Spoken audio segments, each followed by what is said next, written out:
Beautiful people, humans of the cardboard, welcome back to Just Nuts, guys. Today we're in tune for another phenomenal deck profile. This time I am very excited to be bringing you Pacifist, the Phantasm City. This is such a cool deck. This is like Generator before Generator. It's a deck that where like the field spell is the entire engine. It is the heart and soul of the deck. There are a lot of decks where the field spell is a nice starter and it's good for the deck, but it is not the heart and soul like it is for this deck and decks like Generator. So I love it. It's such a cool deck where you're able to play a lot of really insane stun tools. You're able to play a lot of really insane anti-meta tools. And it's a simplistic deck, but I think because of its simplicity and power, I mean, I almost liken this to something like anti-meta, which has actually been performing. I mean, one bubbled at the most recent YCS, and that was literally just a straight up stun deck. This deck has similar vibes to that deck, and we'll see that as we run through it. So without further ado, let's jump into it. By the way, if you don't know, the inspiration behind making this deck list is because Metaverse now got put to 3. I mean, when you have a deck that's predicated around its field spell to like work at all, you know, a card like Metaverse going to 3 is such a huge leg up on being able to not only get to your field spell at all, but also maintain it. If your opponent moves 1, Metaverse gets you another. Good to go. So I love it. All right, but let's get started here with the monster count. Main deck here, of course. Only 6 monsters total. Triple Megalo Smasher X and triple Dimension Shifter. It's important to note that the only restriction in your entire deck really is Pacifist saying that you can't summon any effect monsters the turn you use its effect. Or either of its effects, really. And so you can activate hand traps. Hand traps are totally cool, and shifter is just huge. When we're in a tier 0 tier format, you have to be able to shifter your opponent so that way they have a really mediocre turn 1. That way you just get to set your whole hand, set up Pacifist after they've done nothing, and it's almost essentially like you went first in the duel. So I really love doing that. I think it's just mandatory. You have to have power cards to help you go second, and this is a really, really big one. And then Megalo Smasher just has such amazing synergy with Pacifist, as well as the new search card, Fish Sonar, which we'll see here in a little bit as well. Nothing too crazy there. I will say also, in the last build I did, I played one Gaga Gigo because it's the next good water monster, because I played There Can Be Only One. If you're playing There Can Be Only One, which I just don't think it's that good in the format. If it's not good against tier, like you shouldn't be playing if it's like a tech option. And because it's just not that good, I wouldn't worry about Gaga Gigo. I think 3 names is totally fine there. Moving on from that, we have our spells. Don't have a ton, but we have enough. Triple Pacifist, well, I should say 4 because of the terraforming. There, obviously, if you don't know about this card, it's insane. I told you about the restriction. It counts as Umi on the field, which is cool synergy with a couple cards. But its main 2 effects are once per turn, if you normal or special summon exactly 1 normal monster and no other cards, add a Phantasm Spiral card from deck to hand. So boom, just a +1 on that. And then once per turn, if your opponent activates a card or effect, just any card or effect, and you control no tokens, special summon a Phantasm Spiral token. It's a worm, level 8, 2000 token, which, by the way, triggers that first effect to search. So even by itself, it just says, oh, your opponent activated effect? Cool. Summon a big body and search an interruption. I love it. So good.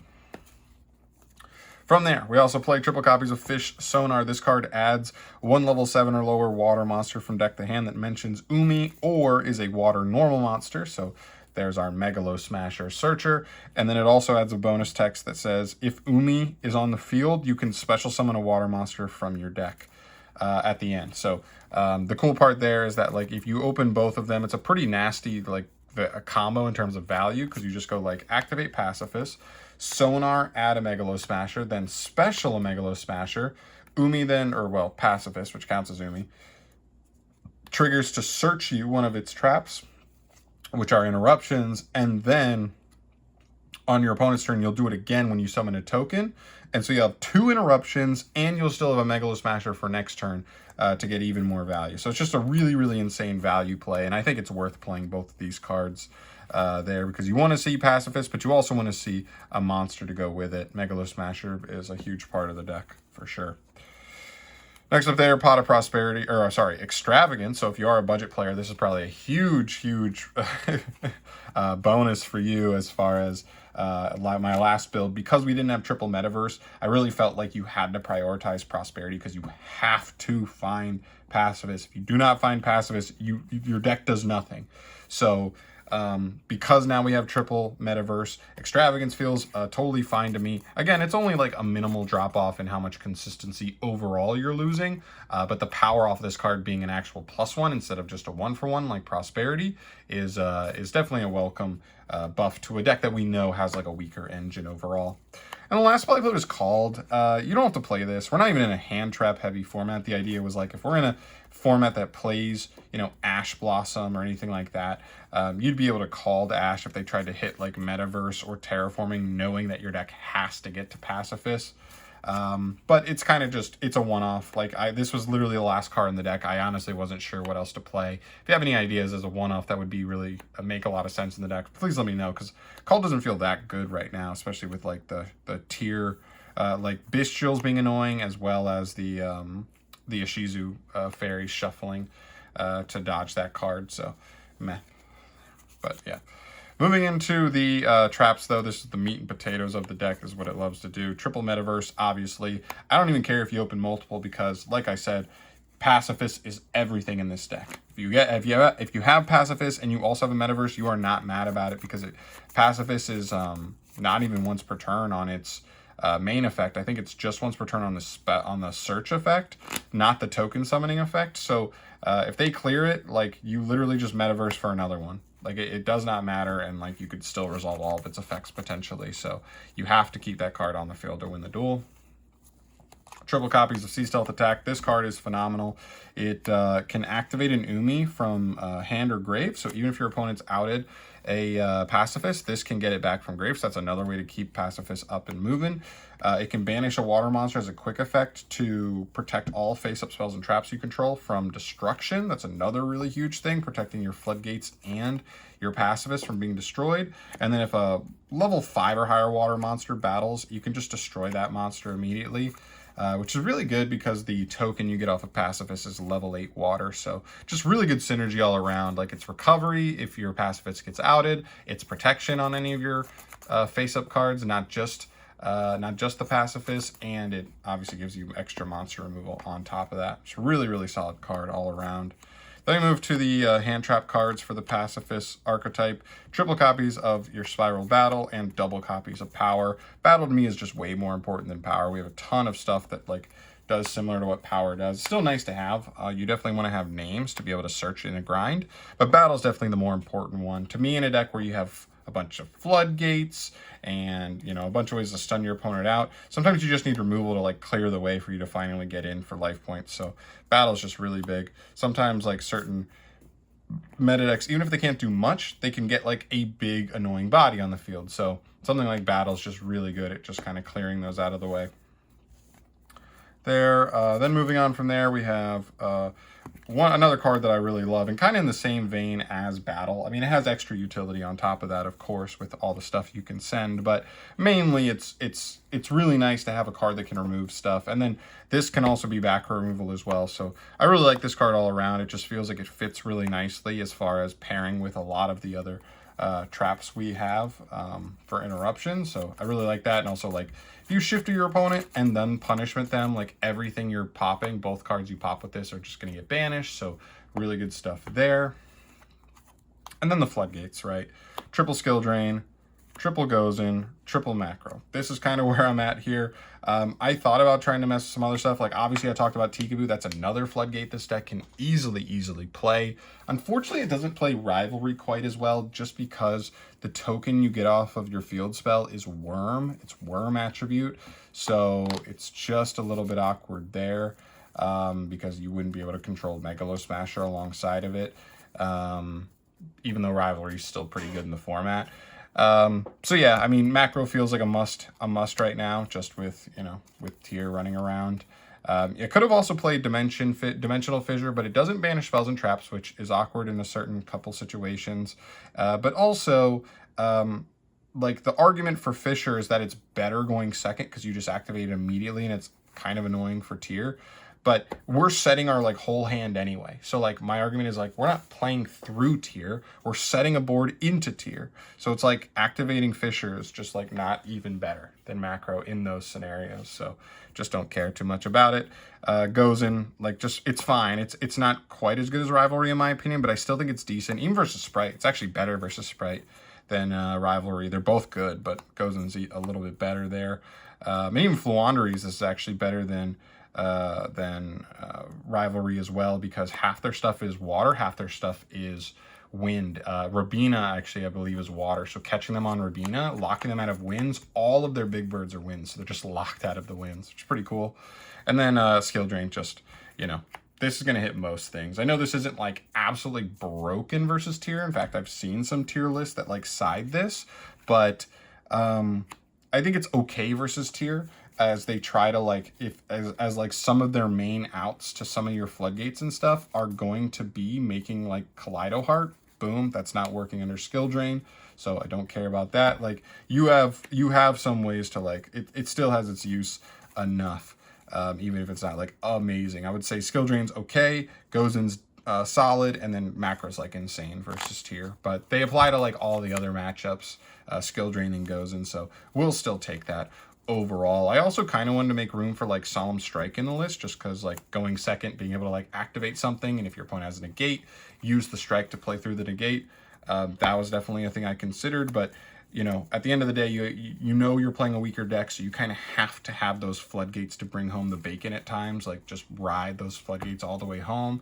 So that's why I went with those over something like the strike, because the strike is a one-time use. A floodgate can sit up the whole duel and just straight up, like your opponent just never gets it going. All right, so then the extra deck, it's all just punishment stuff. Triple Intis, keep in mind we're playing Extravagance, not Prosperity. I will play Prosperity in most of my decks, so you know, you're able to play one or two ofs with your punishment targets, but in this deck you got to play enough for the best ones to be able to be there through an Extravagance or two. So Triple Intis, one Skull Knight, one Skull Wagon. These are just in case, like, you know you're playing a deck where these might come up later on, but you don't have a really good pop target immediately. You can definitely send these. I don't think they're great because obviously like the Shizu shufflers are around, you know, and that's annoying, but whatever. Won't Guru if you just want to draw a card, although to be honest, you have to be popping something that's 1500 or lower. So maybe that could be usable versus like Flunder or what do they call it? Sprites. Jesus, Sprites. And then 2 Cyberdark for the fusions. I know what you're saying, like, John, that's weird. These 3 seem like they'd come up more than Cyberdark. And then I agree with you. I do agree with the premise overall, but the idea behind playing 2 of this guy is that if you're ever looking to use him as your send target for punishment, it means it is a dire situation and you literally couldn't use any other target in your extra deck. So to me, it's like if it has to be your target to send, you have to have it. So play an extra copy there just so hopefully it lives through an Extravagance, at least one Extravagance, and like if you're going to need it at some point. 1 Wind Pegasus and 1 Omega for the synchros. Nothing too crazy here. Like Omega just getting like kind of graveyard removal, adding this to a punish, so that just kind of sits in grave. Again, neither of these great versus the Ishizu shufflers, but whatever. There's something in certain matchups they can come up or certain scenarios. Double Myriologic Aggregator. To me, this is now like the second best generic punishment target after Intis. This card, when it's sent to graveyard generically, it has a trigger, which is nice, so it doesn't lose to the shufflers. It targets any face-up card on the field and negates it till the end of the turn. That's absolutely amazing for certain situations, potentially like negating an Ishizu or a tier limit field spell, so they won't be able to pop anything of yours that turn, can be really nice. Or just any other face-up card, a monster or whatever, just to get another interruption, more value out of the punishment. And then for the rest of the Exceeds, Double Toad. We play Waters, so you can just send Toad, add a Megalo Smasher from grave back to hand. Or if you want to just maintain monsters in the extra deck, you just you can send Toad and replace itself so that you have more like Extravagance cards to be able to keep sending or banishing. And the last card was this. To be honest, I'm not even sure what the exact side deck for this deck would look like, but the idea was like if I wanted to play the Artemis Slay stuff, Trouble Sunny would be here so that I could just go ahead and tech in the Evil Twin Brick, and then this would make for like the best punishment, or not punishment, Ultimate Slayer target, and you'd be able to just rock boards off of one card. Not even sure if I'd end up playing Ultimate Slayer, but I had one slot left in the extra deck. You could technically play like the third Cyberdark, or, you know, double up on something else that if you think it could be important, Garura or something random, which is fine. But yeah, for me, just throwing this in there just in case you ever went that route with the deck. But yeah, the deck's really cool. It really is. I don't know. I really have a soft spot for it. Like, stun decks are fine, but like most other stun decks just feel a little bit more boring. You know what I mean? It's literally just Inspector Borders and Fossil Dinos with a million traps in them. And this deck just feels like it kind of has the same element overall of like play style, but it does have a rotating engine, and it can play other stuff like Skill Drain that those decks can't play because you're just turning off your other insane floodgates. And so I appreciate the few other differences that this deck has that just feels like it's a little more robust than those pretty basic strategies. So yeah, that's it for today, guys. Let me know your thoughts down below. If you're a big Pacifist fan, let me know in the comment section down below your thoughts on the deck right now with Metaverse now back to 3. Absolutely huge for the deck. I'd love to hear any other options that I'm not playing here that you think could be in the deck and probably should be in the deck. I'm only one guy. I'd love to take any suggestions there, but I'm out of here for today. Thank you so much for watching. As always, subscribe if you have not yet and you want to see more Yu-Gi-Oh videos, deck profiles from your boy. And I'll catch you in the next one. Peace.